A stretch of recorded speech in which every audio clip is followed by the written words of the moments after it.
Hi, welcome to cook with Pramila.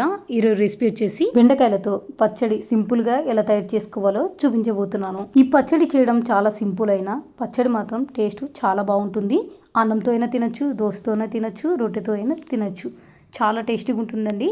తప్పకుండా ఒకసారి try చేసి చూడండి ఫ్రెండ్స్. మరి సింపుల్గా తయారు చేయబోయే బెండకాయ పచ్చడి ఎలా తయారు చేసుకోవాలో వీడియోలోకి వెళ్ళి చూసేయండి.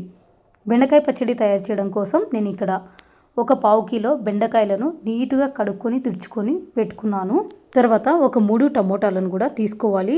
ఎర్రగుండి టమోటాలు తీసుకోండి, గుజ్జు అనేది ఎక్కువ ఉంటుంది. తర్వాత ఒక ఉల్లిగడ్డను, కొంచెం కొత్తిమీర కూడా వేసుకోవాలి. తర్వాత కారానికి తగ్గట్టుగా నేను ఇక్కడ పావు కిలో బెండకాయలు తీసుకున్నాను కాబట్టి ఒక 15 వరకు పచ్చిమిరపకాయలు అయితే తీసుకున్నాను. ఈ పచ్చిమిరపకాయలు కారం ఎక్కువ ఉంటాయి కాబట్టి నేను ఒక 15 వరకు అయితే తీసుకున్నానండి. పచ్చిమిరపకాయలు కారాన్ని బట్టి మీరు తీసుకోండి. తర్వాత ఇవన్నీ నీట్గా కట్ చేసుకొని పెట్టుకోవాలి. చూసారు కదా, ఈ విధంగా కట్ చేసుకోవాలండి. బెండకాయలు, టమోటాలు, ఉల్లిగడ్డలు, పచ్చిమిరపకాయలు అన్నీ ఈ విధంగా కట్ చేసుకొని పక్కన పెట్టుకోవాలి.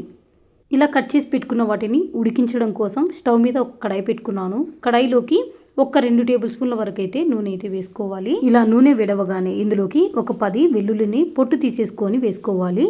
ఇందులోనే ఒక 1/2 టీ స్పూన్ జీలకర్ర కూడా వేసుకోవాలి.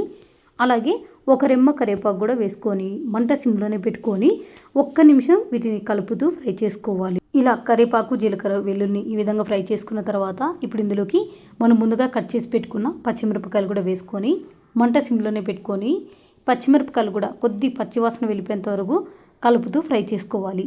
పచ్చిమిరపకాయలు ఈ విధంగా కొంచెం ఫ్రై అయిన తర్వాత ఇప్పుడు ఇందులోకి ముందుగా కట్ చేసి పెట్టుకున్న బెండకాయ ముక్కలు, టమోటా ముక్కలు, ఉల్లిపాయ ముక్కలు వేసేసుకోవాలి. వేసుకున్న తర్వాత పచ్చడిలోకి రుచికి తగ్గట్లు కల్లుప్పు కానీ వేసుకొని మంట సిమ్లోనే పెట్టుకొని 1 నిమిషం వీటిని కలుపుతూ ఫ్రై చేసుకోవాలి.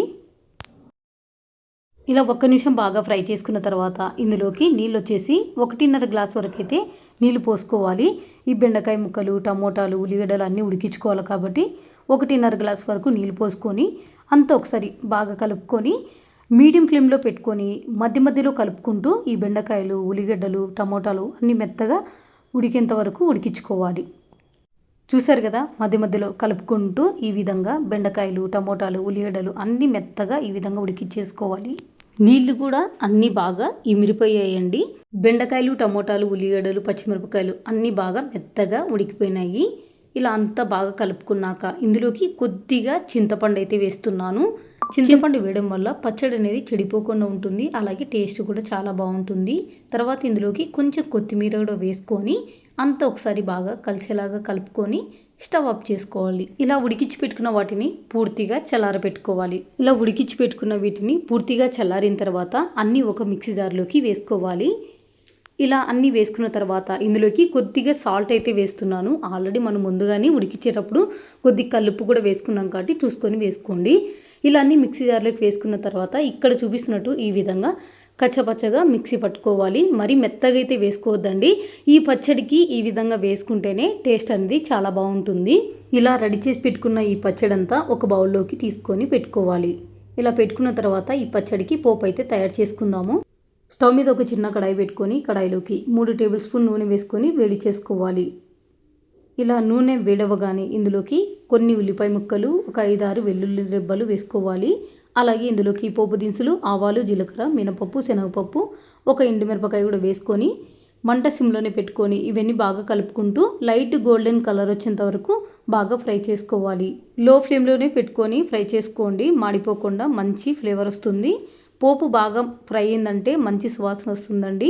ఇలా పోపు అంతా బాగా ఫ్రై అయిన తర్వాత ఇందులోకి కొంచెం కరివేపాకు కూడా వేసుకొని కలుపుకొని స్టవ్ ఆఫ్ చేసుకోవాలి. ఈ పోపుని ముందుగా తయారు చేసి పెట్టుకున్న బెండకాయ పచ్చడిలోకి వేసుకోవాలి. ఇలా వేసుకున్న తర్వాత అంత ఒకసారి బాగా కలిసేలాగా కలుపుకోవాలి. అంతేనండి, రెడీ అయిపోయింది ఎంతో టేస్టీగా ఉండే బెండకాయ పచ్చడి.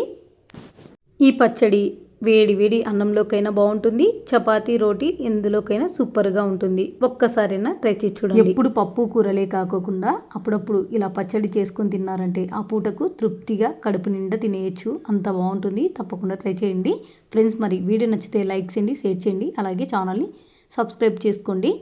ఇంకా ఇలాంటి వెరైటీ వంటకాల కోసం పక్కనున్న బెల్ ఐకాన్ని యాక్టివేట్ చేసుకోవడం మాత్రం మర్చిపోకండి. Thank you for watching.